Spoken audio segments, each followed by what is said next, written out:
대문 밖에 저승이라는 말이 있습니다. 이는 우리네 인생 자체가 눈 깜짝할 사이에 지나간다는 뜻입니다. 그래서 사람들은 너나 할 것 없이 사후의 세계에 높은 관심을 보입니다. 만일 저승이 있다면 자신의 존재가 연장되는 행운을 얻게 될 테지만 아직까지는 그것에 대해 증명된 사례는 없습니다. 그래서 사후의 세계를 논하려면 특정한 사람들의 체험을 기반으로 접근할 수밖에 없습니다.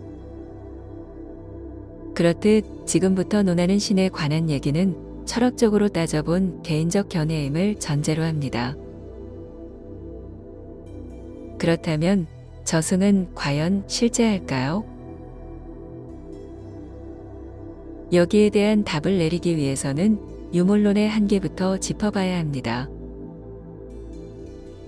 물질만이 존재의 전부라고 여긴다면 당연히 저승은 존재할 수 없겠지요. 물질이 해체되는 순간 아무것도 남아있지 않을 것이기 때문입니다. 물론 소립자들로 쪼개져서 그것들이 다른 생명의 일부가 되겠지만 이런 물질의 순환성을 가지고 영혼의 존재나 윤회에 연결 지을 수는 없습니다. 그렇다면 유물론이 맞을까요? 19세기 초반에 현대 물리학이 태동하면서 철옹성과 같았던 유물론에 균열이 가고 있습니다. 미시의 양자 세계에서는 물질의 성질로는 도저히 이해할 수 없는 현상들이 쉼없이 발생하였고, 그래서 어쩔 수 없이 철학적 해석을 도입하였습니다. 그런데 요즘 들어서는 철학뿐만 아니라 신학을 섞어야 할지도 모르겠습니다. 왜냐하면 물질의 속성을 정보로 이해하려는 움직임이 커지고 있기 때문입니다. 동양 철학에서 보는 정보는 정과 기 그리고 신을 말합니다. 정보가 물질에 의존하지 않고 독자적으로 존재할 수 있다면 영혼의 존재는 필연이 됩니다. 아무튼 고전 물리학에서 현대 물리학 그리고 다시 정보 물리학으로 한 단계 업그레이드 된다면 과학에서 신을 인정하는 신호탄이 될 것입니다. 저승이 있다고 가정하면 한 가지 궁금한 점이 생깁니다. 저승의 존재들이 인간사에 개입해서 떡 주무르듯 하면 어떨까 하는 의문입니다. 형체가 없는 신들이 인간 세계의 구석구석을 누비며 정보를 취합하고 그것을 자신을 따르는 인간들에게 빗김해 주는 것입니다. 이뿐만 아니라 적들에게 빙이나 접신을 해서 폐인이나 꼭두각시로 만들어버릴 수도 있는 일입니다. 권선징악도 마찬가지입니다. 착하게 사는 사람들에겐 복을 주고 나쁘게 사는 사람들에겐 벌을 줘야 마땅합니다. 그런데 세상사를 보면 권선징악의 룰이 깨진 지가 오래되었습니다.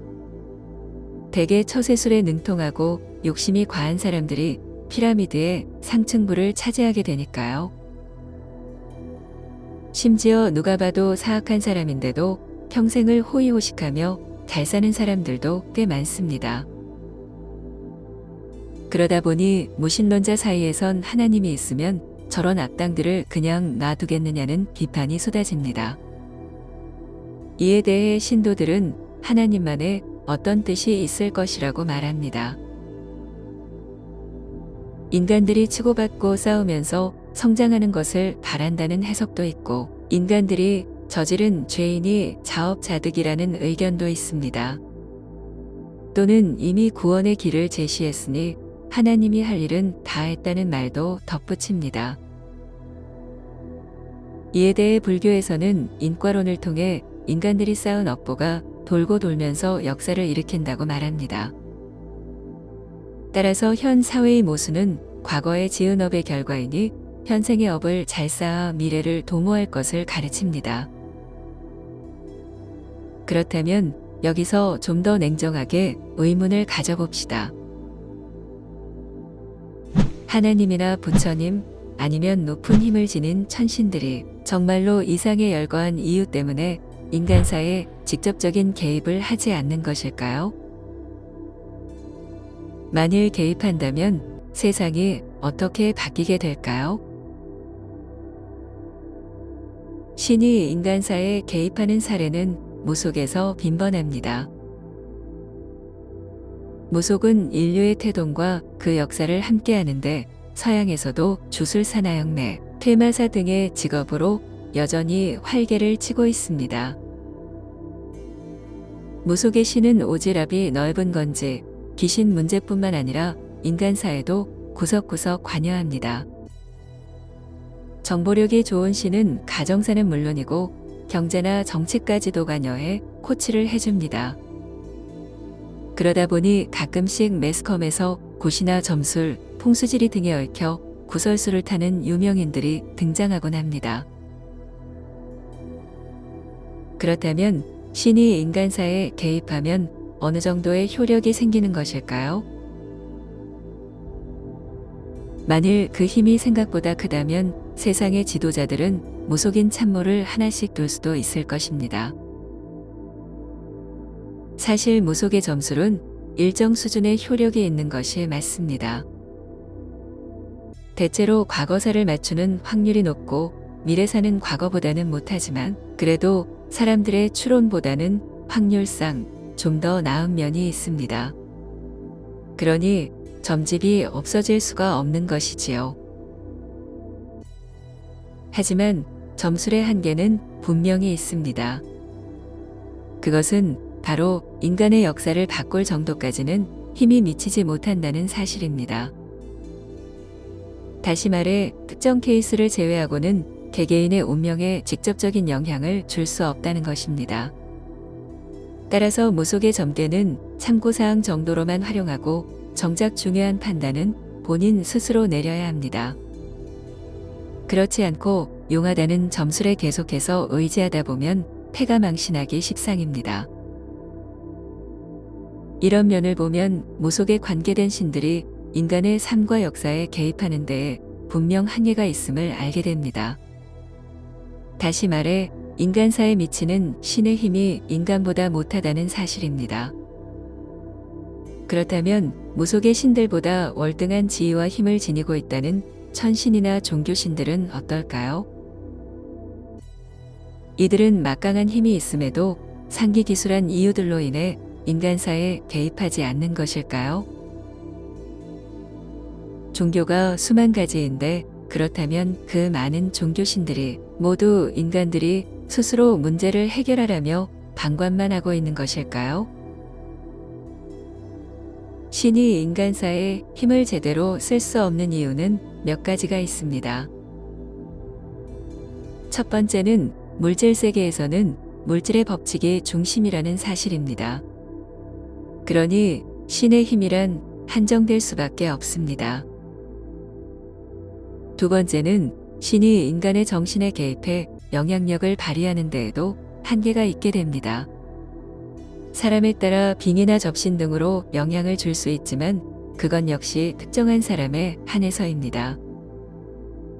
그렇기에 사람의 정신에 개입하는 것으로도 인간사를 좌지우지할 힘은 발휘하지 못합니다. 세 번째는 영적 수준이 높은 신일수록 마치 물과 기름처럼 물질 세계와의 거리가 벌어지게 됩니다. 차원의 경계가 벌어지는 만큼 마음 역시 떠나는 것이지요. 그래서 높은 영역을 지닌 천신들은 인간사에 대한 관심이 별로 없게 됩니다. 이런 세 가지 이유에 의해 인간 세상은 결국 인간들이 이끌어갈 수밖에 없는 구조입니다. 신에게 기대고 의지한다고 어떤 도움을 받을 수 있는 것은 아닙니다. 교육적인 측면에서의 가르침 정도는 가능하지만 그 이상의 실질적인 영향력은 생각보다 미미할 따름입니다. 따라서 현생을 살아가는 사람들은 자신이 삶의 주체라는 사실을 결코 잊어서는 안 됩니다. 신이나 종교의 가르침을 받아도 참고로 삼아야지 그것에 전적으로 삶을 맡겨서는 곤란합니다. 수행도 마찬가지가 아닙니까? 불법을 배우지만 그것에 지나치게 의존하는 순간 그 불법은 더 이상 불법이 아니게 되니까요. 결론적으로 신이 인간사를 방관하는 것이 아니라 개입하려 해도 그 힘이 미치지 못합니다. 이것이 인간의 역사는 인간들에 의해 굴러가게 되는 이치입니다. 당신은 혹시 신의 뜻대로 세상이 돌아간다고 생각하시나요? 당신의 운명이 신의 손바닥 안에 있다고 생각하지는 않으시나요?